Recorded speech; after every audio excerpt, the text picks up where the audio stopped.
Social media, video games, and new smartphone apps geared toward teens and millennials are now the tools of choice for terrorists when it comes to spreading their message of hate and even planning attacks.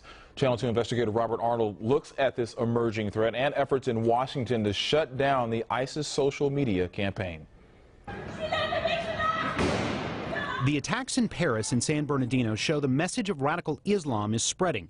Terrorists are using social media and smartphone apps to spread the message and communicate details of a planned attack. I think it's become a critical part of ISIS's recruitment efforts. Former CIA officer and Houston defense attorney David Adler is talking about social media and how terrorist groups are using this fast-evolving medium to entice new recruits. They're not really hidden. I mean, the messages are out there in the open. Adler says social media has erased distance and boundaries. No longer is there a need for someone to travel to far-flung places for training or indoctrination. Social media provides a way to reach a global audience. It's sort of a one-way communication. It's from the mothership to the people in the field. Kill Americans, do it in as dramatic a fashion as possible, but pick your own target, pick your own timing. One local example is a Spring area man. Asher Khan was an American-born teenager when government officials say he started watching radical videos online and later began communicating with ISIS members on Facebook who promised glory and adventure.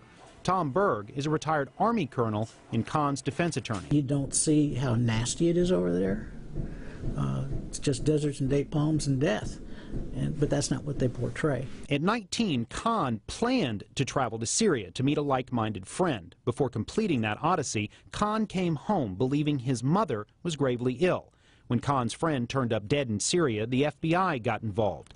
He was then arrested on charges of conspiring with a terrorist organization. He didn't go through with it, so to what extent can we make him culpable and punish him for something that he reflected on and didn't do? And Khan is far from the exception. A study by George Washington University shows among those arrested on terrorism-related charges, 86% are males. The majority are between the ages of 18 and 26 and are American citizens or legal permanent residents. We all have to work together to be able to offer a counter-narrative. Jaime Mujahid Fletcher is a former Houston gang member who founded Islam in Spanish, an organization that educates members of the Latino community about the religion.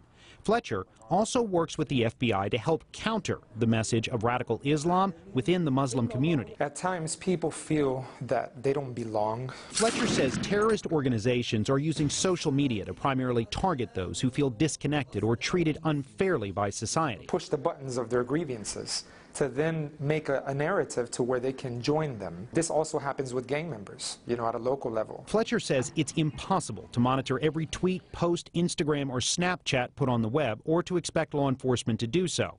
He says friends, family, and religious leaders stepping in when they see the first signs of trouble is what helps counter terrorist online messages. This is a way for us to keep our community and society safe. This week, the House passed a bill authored by Congressman Ted Poe. The bill calls for the president to create an administration-wide strategy to fight terrorists online.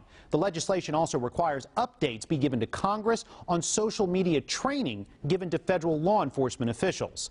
Robert Arnold, KPRC, Channel 2 News.